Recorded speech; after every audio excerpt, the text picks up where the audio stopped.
Muy buenas noches, mi nombre es Miguel Martínez, estudiante activo del programa de arquitectura, curso 10º semestre de esta carrera.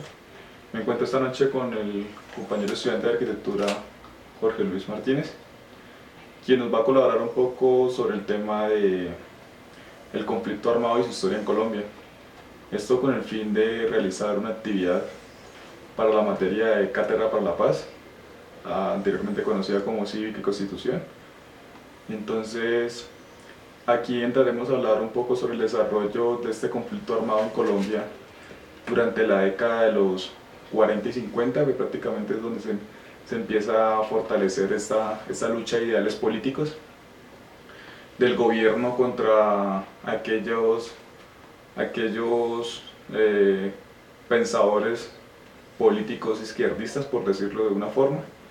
Y pues para seguir con esta charla, le pregunto a Jorge Luis qué conocimiento tiene más o menos de lo que es el conflicto armado en Colombia.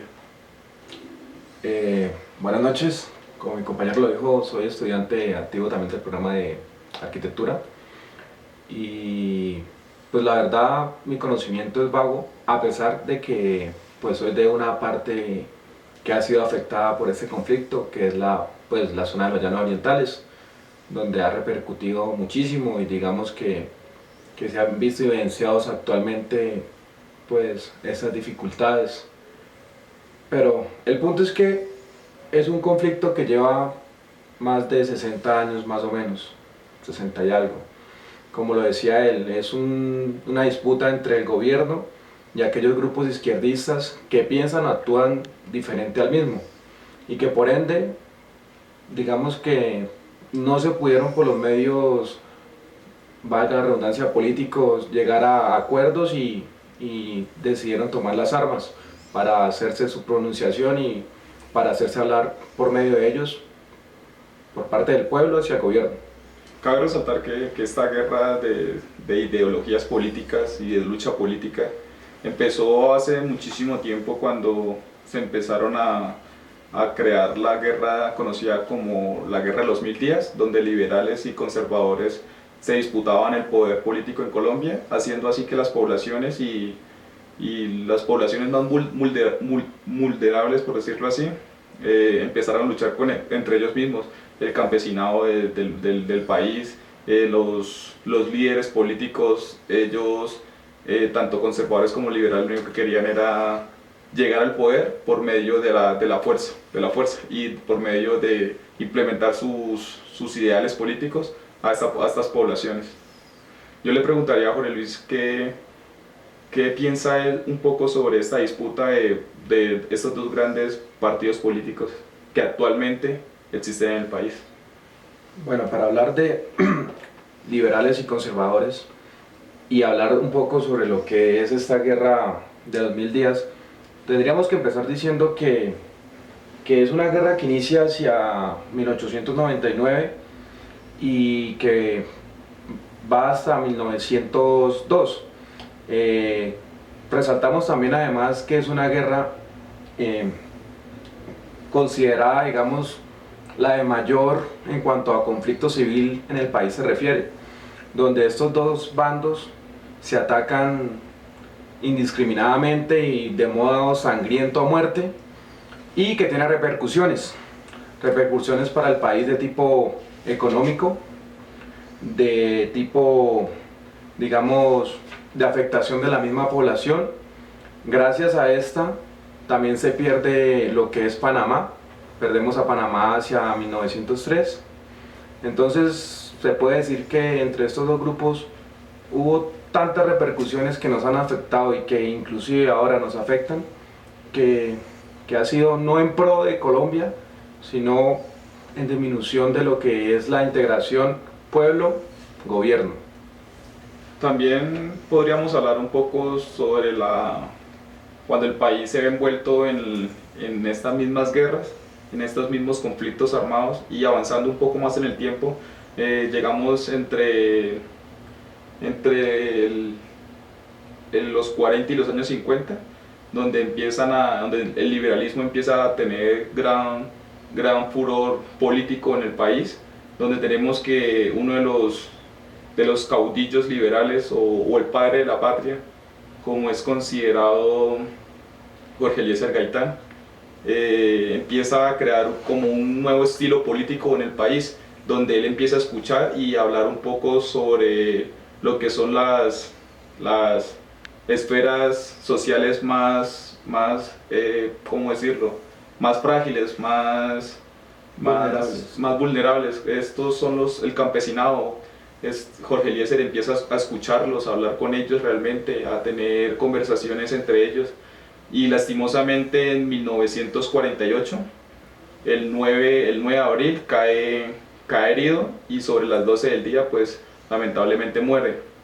Yo le preguntaría a Jorge Luis qué piensa él sobre los ideales de Jorge Eliezer. Bueno, Jorge Eliezer Gaitán, como lo dijo él, era un hombre que trabajaba en pro del pueblo. Y digamos que su ideal o sus políticas iban encaminadas en desarrollo del pueblo, en beneficio del pueblo, en que el gobierno tuviera en cuenta a esa población, que no solamente se tomaran las decisiones desde allá, desde los congresistas o desde los altos mandos, sino que hubiera esa, ¿cómo se dice?, inserción de lo que es el campesinado, que también se le tuvieran en cuenta, digamos, sus derechos, lo que ellos, digamos, también propusieran.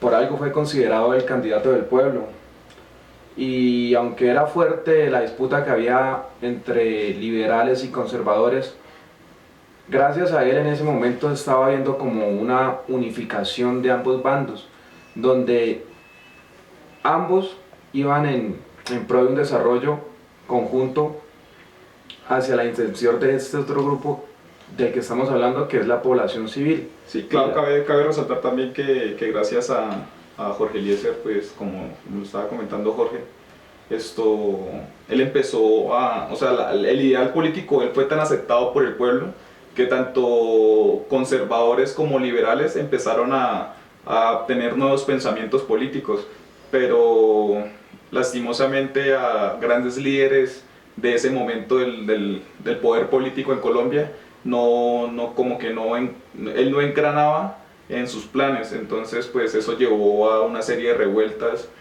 conllevó al Bogotazo después de la muerte de este gran líder político para Colombia, que lastimosamente fue perdido.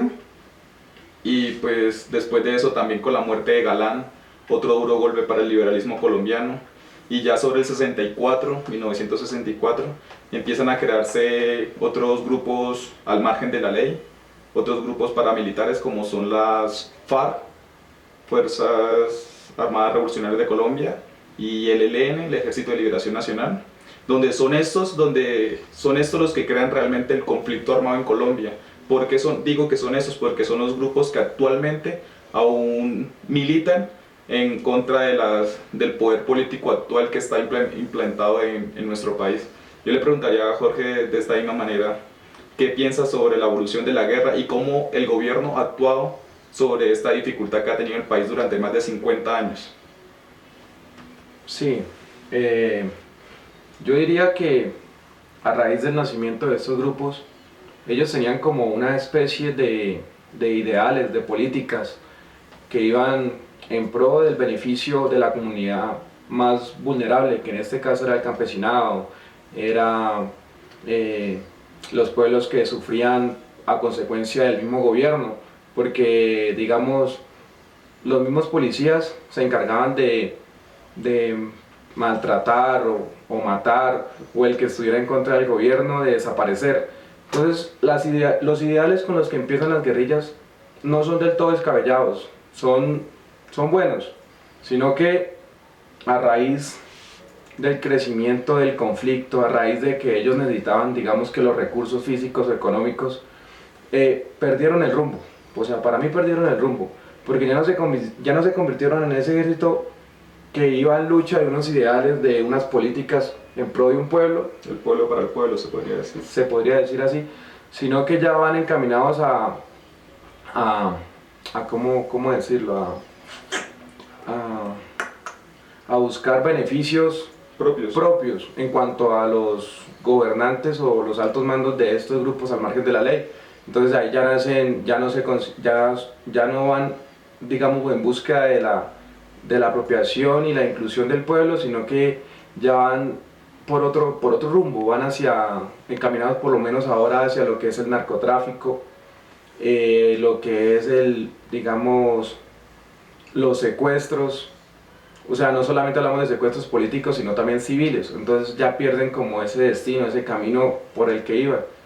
Y, y ya no son un grupo de liberación ni en pro del pueblo, sino que se vuelven terroristas, narcoterroristas. Entonces sí, han perdido su norte y pues no sabría qué más decir. ¿Usted creería que esta lucha, esta guerra interna en Colombia es una oportunidad para cambios, para el cambio del desarrollo del pueblo, o simplemente es un conflicto? Mm, yo diría que es una guerra que ha estancado el desarrollo del pueblo, la evolución de Colombia como nación, pero que, pero que se puede ver, digamos, y mejorar. Digamos que podemos ver todas esas falencias y nosotros que somos como el futuro de Colombia, tener en cuenta además las raíces de donde viene el conflicto y todo lo que ha ocasionado el mismo conflicto, tomarlo para bien, para mejorar y para mostrar a Colombia diferente, para decir podemos cambiar, podemos tomar esto que está mal y hacer nuevas políticas para mejorarlos, hacer una inclusión de los mismos, los diálogos. Yo creo que es algo que vagamente se está dando en este momento, pero que se está formando.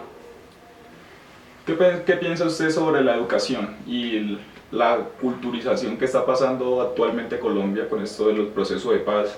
Y cómo desde la educación superior y desde el colegio, que son las principales formaciones de nosotros como jóvenes, cómo influye todo esto en el desarrollo de un país mejor y una paz duradera, que es lo que más se habla actualmente? Bueno, para hablar de paz duradera y de educación y del conflicto armado, tenemos que empezar por el conflicto armado. Estamos viendo que se están haciendo unos tratados, se está tratando de llegar a algo, pero vimos también que hubo, digamos, una inclusión del pueblo y que él mismo habló y no estuvo de acuerdo con, pues, con las pautas del tratado. Y yo creería que está bien. ¿Por qué? Porque es que nosotros no solamente podemos pensar en los grupos armados, nosotros solamente no tenemos que pensar en desarmarlos a ellos, sino también pensar en que hay una población detrás, que ellos también tienen que ser incluidos, que las políticas tienen que ir en pro del desarrollo de ambos, no solamente un beneficio para ciertos personajes y ya el pueblo queda ahí y ya todo desaparece y ya seguimos adelante, no. Entonces, Y en cuanto a la educación cultural, en cuanto a la educación, por parte de las escuelas, por parte de las universidades, yo creo que dar a conocer lo que ha sido el conflicto y buscarle como el mejor ámbito, o por lo menos concientizar a la población de que podemos ser más, de que podemos, ¿cómo decirlo?, aprovechar este momento y que la mejor forma es darlo a conocer desde nuestras raíces, desde nuestros inicios, las escuelas, no solo las escuelas, de nuestros hogares, y que todos generamos conflicto y todos podemos ayudar a superarlo, porque no podemos hablar solamente de X o Y personas. En nuestros hogares también hay una especie de conflictos a veces que hay que saberlo sobrellevar, yo diría que de la forma más democráticamente posible. vale Jorge, muchísimas gracias por acompañarnos esta noche en esta entrevista, un poco de conocimiento de la guerra y este conflicto interno de Colombia. Que esté muy bien. Buenas noches. Hasta luego.